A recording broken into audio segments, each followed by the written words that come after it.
subsídios. Lições Bíblicas. Jovens. Queridos e amados irmãos, a paz do Senhor Jesus Cristo, estamos de volta com o nosso comentário da nossa lição da Escola Bíblica Dominical, a nossa lição de jovens. Estamos aí diante de nossa 12ª lição, já terminando o nosso trimestre. Próximo domingo nós estaremos aí estudando a 13ª lição, fechando este trimestre que a nossa lição trouxe uma temática baseada no livro ou no Evangelho do Senhor Jesus Cristo, segundo escreveu São João, falando aí sobre Jesus, o Filho de Deus, os sinais e ensinos de Cristo no Evangelho de João. Como já dissemos em outra oportunidade para vocês, esta nossa lição baseada no livro de João, que é um evangelho que se difere dos demais, tendo em vista que os 3 outros evangelhos são assim classificados evangelhos sinóticos, João traz uma particularidade, por conta disso, o difere dos evangelhos sinóticos. Daí, por esta razão que eles recebem tal nomenclatura. Enfim, a nossa lição ela vai trazer-nos uma temática bem interessante, que já é o fechamento, vamos dizer assim, do ministério de Jesus, que aí vai trazendo a informação, as últimas informações sobre a morte de Jesus. Jesus vence a morte. E é bem importante que a gente pontue algo bem interessante sobre a morte de Jesus. Todos os grandes líderes religiosos passaram por esta experiência, a experiência da morte. Eu me refiro a grandes líderes religiosos que hoje já não existem mais, né? Nós poderíamos aí trazer a lembrança de alguns importantes nomes, como Buda, que viveu até antes de Cristo, né? Que teve a experiência da morte, e muitos outros que também tiveram a mesma experiência. Mas nós glorificamos a Deus que o que difere Jesus dos demais líderes religiosos é o fato de ele ter morrido, mas ressuscitado. Então a nossa lição vai falar sobre a vitória de Jesus sobre a morte. Este momento ele é precedido por alguns acontecimentos importantes. Jesus ele fez questão de aproveitar a todos os momentos, todos os instantes do seu ministério para estar instruindo, ensinando os seus discípulos, né? Jesus não perdia tempo quando o assunto era ensinar, era orientar, era trazer aí informações que fosse de grande importância e relevância espiritual para a vida dos seus discípulos. Não é isso? Então, nós percebemos que Jesus, um momento de reunião com seus discípulos, ele simplesmente coloca uma toalha, né? Pega uma toalha, e aí, com uma bacia com água, ele começa a lavar os pés dos seus discípulos. E quando chega aos pés de Pedro, Pedro se recusa a ter os pés lavados pelo Senhor Jesus Cristo, né? Seria uma atitude nobre da parte de Pedro quando ele apresenta essa recusa, tendo em vista que Jesus é o mestre, né? É o rabi, e creio eu que este era de fato o pensamento de Pedro quando se recusa ter os pés lavados por Jesus.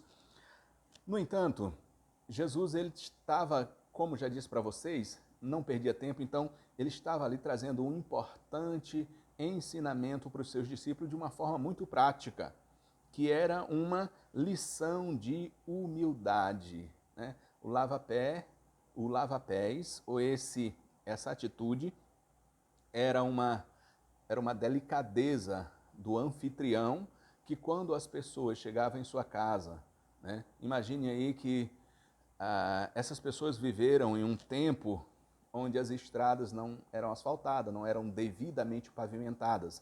né? Então tinha o hábito de viajarem durante quilômetros, né? E em estradas não pavimentadas.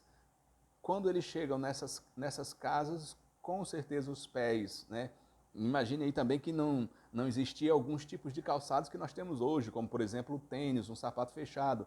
Então, por conta disso, chegavam nas casas e os pés estavam aí empoeirados, sujos.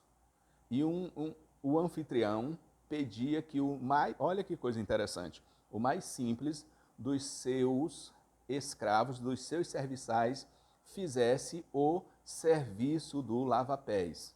Existia na casa dessas pessoas alguns escravos e tinha uma hierarquia de escravos. E tinha, por exemplo, esse escravo que era o mais simples de todos, que tinha a obrigação de lavar os pés das pessoas. Então, quando Jesus ele se propõe a lavar os pés dessas pessoas, né, dos seus discípulos, ele estava se colocando na mesma posição desse serviçal mais simples, né, que era um serviço extremamente humilde. E aí cabe a nós uma reflexão importantíssima que Jesus traz para nós com essa atitude. Para os seus discípulos, obviamente, que traz nos nossos dias um ensinamento muito importante. E qual seria esse ensinamento? Que é o da humildade. Interessante aqui, quando nós falamos de humildade, vemos por vezes pessoas falarem que são humildes, né? E quando alguém se propõe a dizer de si mesmo, da sua humildade, já é uma certa prepotência, convenhamos. Então, a humildade ela não se apresenta quando nós professamos ser humilde, mas quando nós nos comportamos como pessoas humildes. Você não precisa dizer para ninguém que é humilde. As pessoas vão ver baseado no seu estilo, no seu comportamento para com as pessoas, tá certo? Então, Jesus ele fez basicamente isso. Ao invés de dizer que era humilde, ele fez uma atitude humilde. Digamos aí, imagine você que ele era o mestre dos mestres e estava fazendo o trabalho de um mero serviçal, do mais simples dos escravos em uma casa, que era para chocar mesmo os seus discípulos, como ficou chocado Pedro, quando se depara com essa atitude de Jesus em querer lavar os seus pés, fazendo assim o trabalho de um serviçal. Você está entendendo? Então veja bem, e nesse momento, Jesus, ele provoca essa indignação em Pedro, mas automaticamente ele fala para Pedro a importância e a necessidade disso, que naquele momento ele não entenderia o que de fato Jesus queria dizer. Ele disse, olha, o que eu estou fazendo agora, você só vai entender depois. E existem coisas que acontecem na nossa vida espiritual, que Deus nos permite passarmos, que naquele momento em que estamos passando por aquilo, nós não entendemos, às vezes não queremos aceitar os propósitos de Deus na nossa vida, mas tem coisas que nós só vamos de fato entender depois, a importância e a necessidade de termos passado por aquele momento. E aí Jesus ele explica para Pedro exatamente isso. Olha, depois você vai entender, né? Não, mas não quero que lave meus pés. Olha, se tu não deixares que eu lave teus pés, tu não tem parte comigo. E aí Pedro, sempre muito sanguíneo, né, que era aquele temperamento que ele tinha, disse, não, então se for assim, lava os pés e a cabeça também, né? E aí Jesus tem calma, Pedro, que não é bem assim. Quem já tomou banho não precisa lavar o corpo todo, basta os pés, que é o que foi, como disse anteriormente, que é o que foi sujo no decurso da estrada, né? Nesse percurso que você acabou caminhando, e aí os pés ficaram empoeirados, mas o restante do corpo, em tese, está limpo. E aí Jesus vai dizer que vós estáis limpos pela palavra que eu vos tenho falado, tá certo? Então esse foi um importante acontecimento que teve quando, nos últimos momentos aí do ministério de Jesus na terra, ele tinha que deixar esse legado para os seus discípulos, o legado da simplicidade, da humildade, porque isso é essencial para alguém que se propõe a ser discípulo de Jesus. Olha o que é que ele diz, aprendei de mim que sou manso e humilde de coração.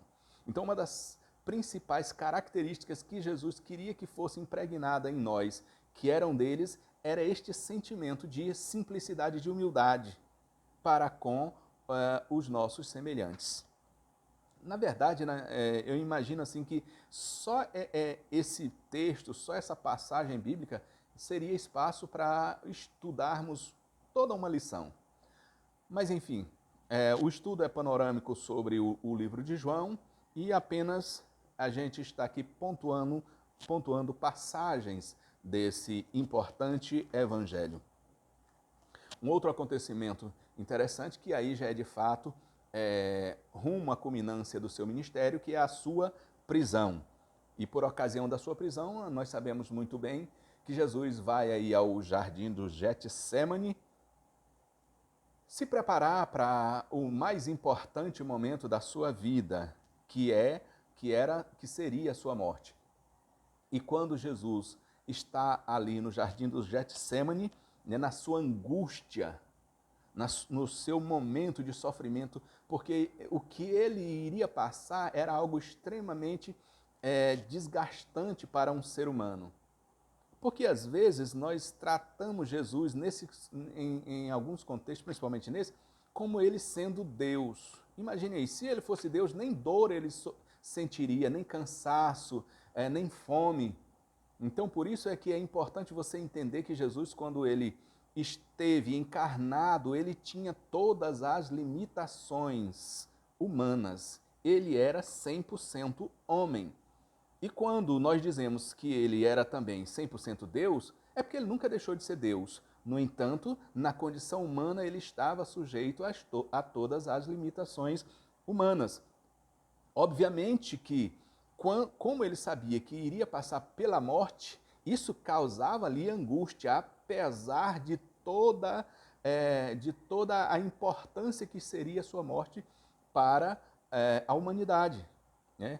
Ele estaria ali sendo oferecido pela humanidade, mas mesmo assim ele sofreu muito.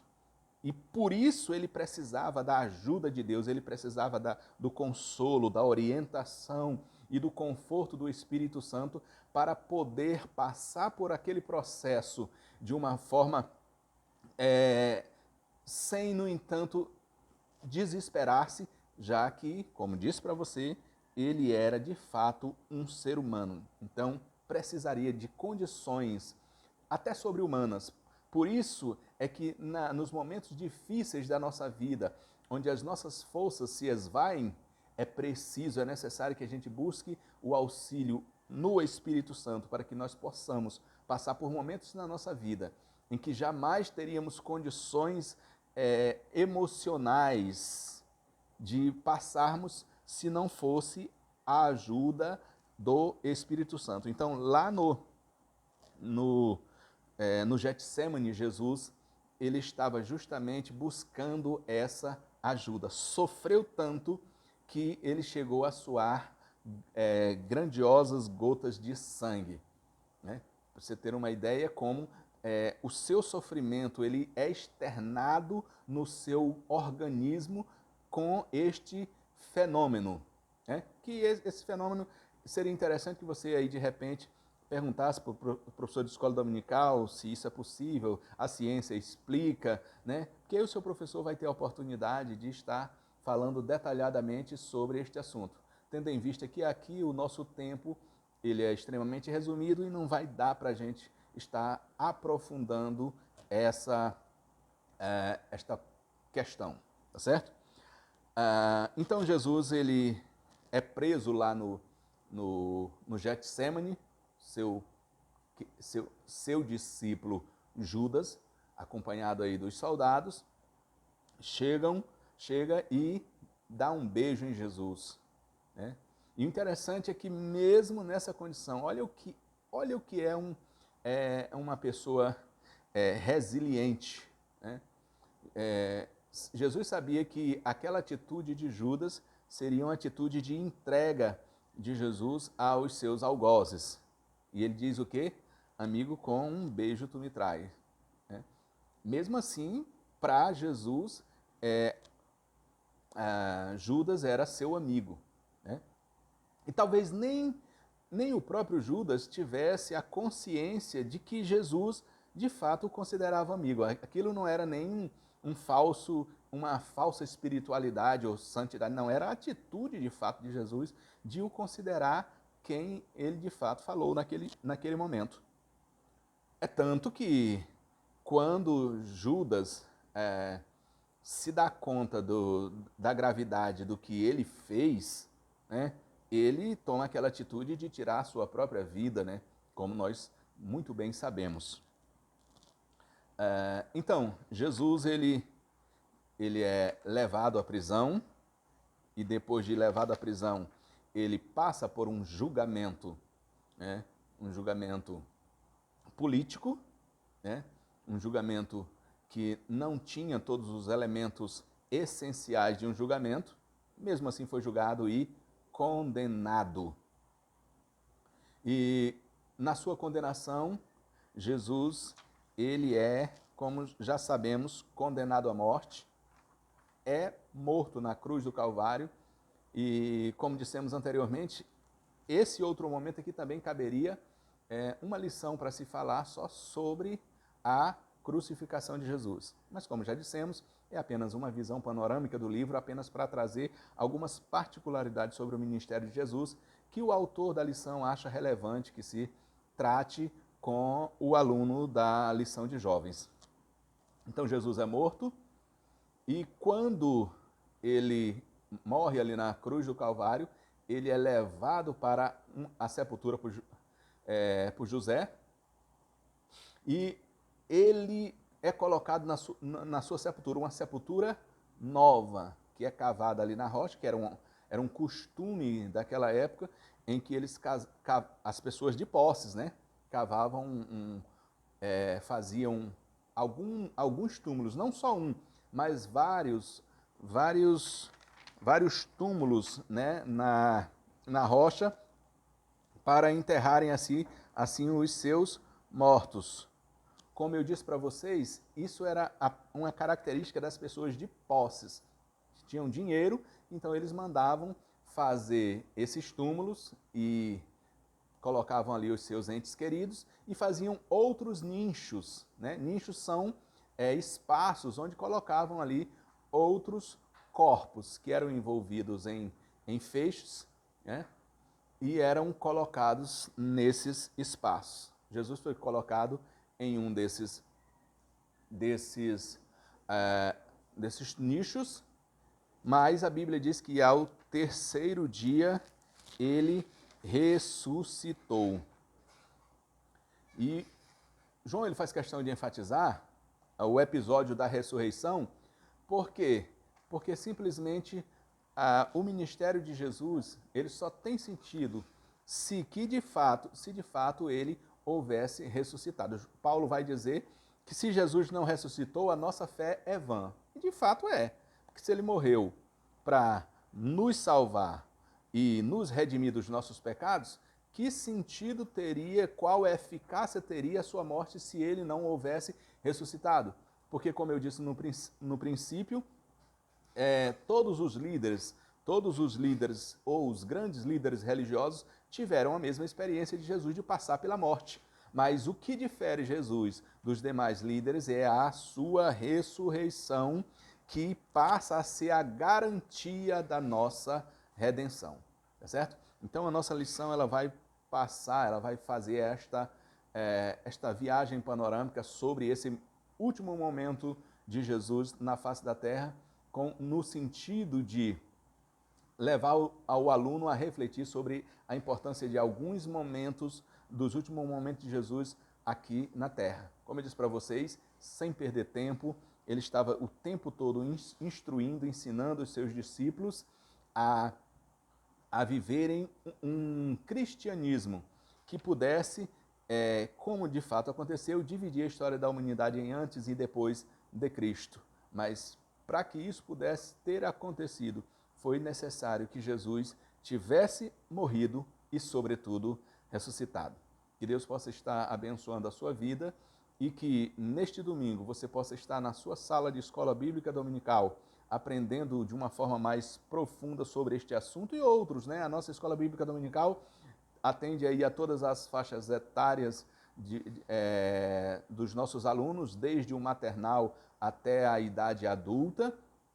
Então, o currículo da escola dominical, ele é muito vasto e ele atende a todas as perspectivas de aprendizado do nosso alunado. Então, a gente quer convidar você a estar conosco na escola bíblica dominical mais próxima da sua casa. Graças a Deus, a Assembleia de Deus, principalmente em Bacabal, tem templos em todos os bairros. Existem bairros contemplados com mais de um templo, né? Templos, pontos de pregação, enfim. A cidade de Bacabal tem sido muito bem atendida quando o assunto é local de adoração. Então vá lá, a Escola Bíblica Dominical, e seja abençoado por Deus. Amém? Deus abençoe.